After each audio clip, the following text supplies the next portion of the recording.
are listening to Anointed, the Rise and Fall of Kings by Bible Intelligence. Chapter 5.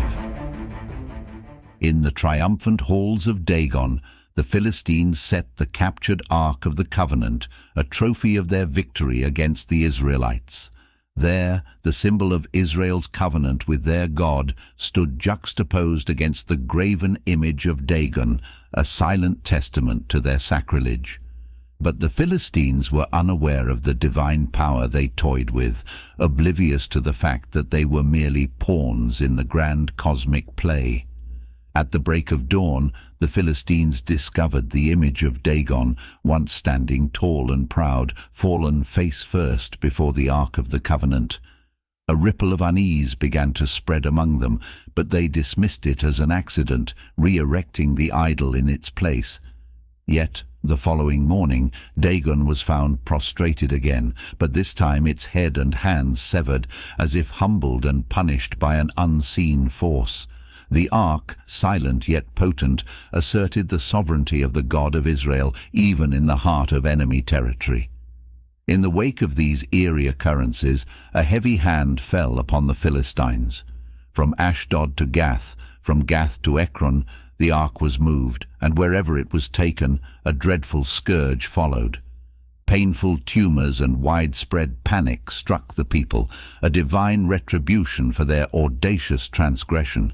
The Ark was no mere war trophy, it was a sacred symbol of the divine, and in its presence no profanity could stand unjudged. In desperation, the Philistine priests and diviners proposed to send the Ark back, coupled with a guilt offering, golden figures of tumors and rats symbolizing the afflictions they suffered.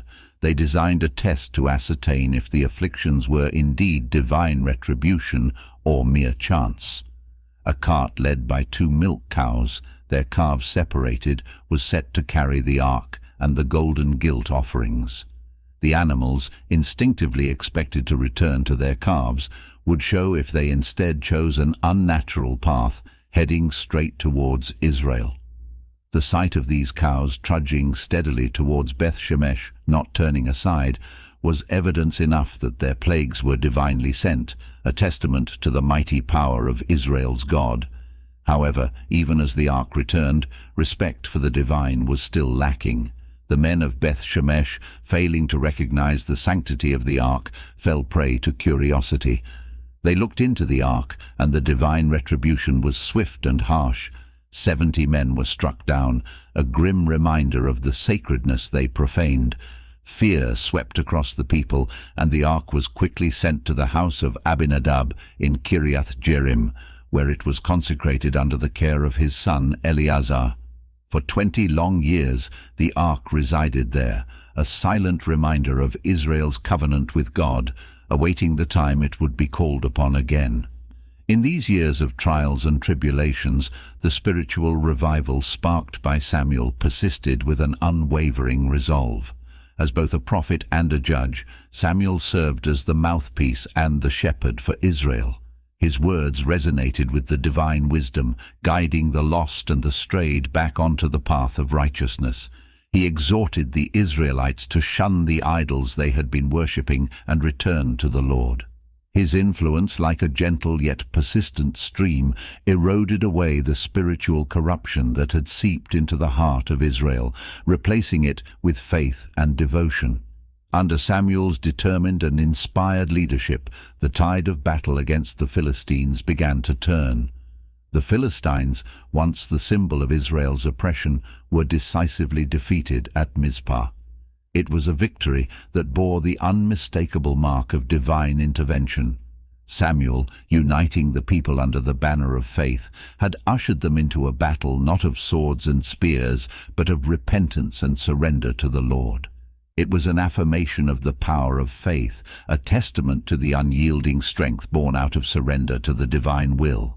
The battlefield echoed with a triumph, not only of Israel, but also of their faith in the Lord.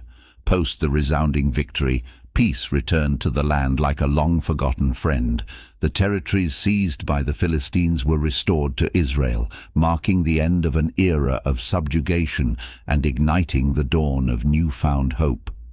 Samuel continued his relentless service as the spiritual and judicial guide, his life serving as a beacon for the rest of Israel. He stood amidst them as a living emblem of faith and devotion, a shining testament to the power of divine service.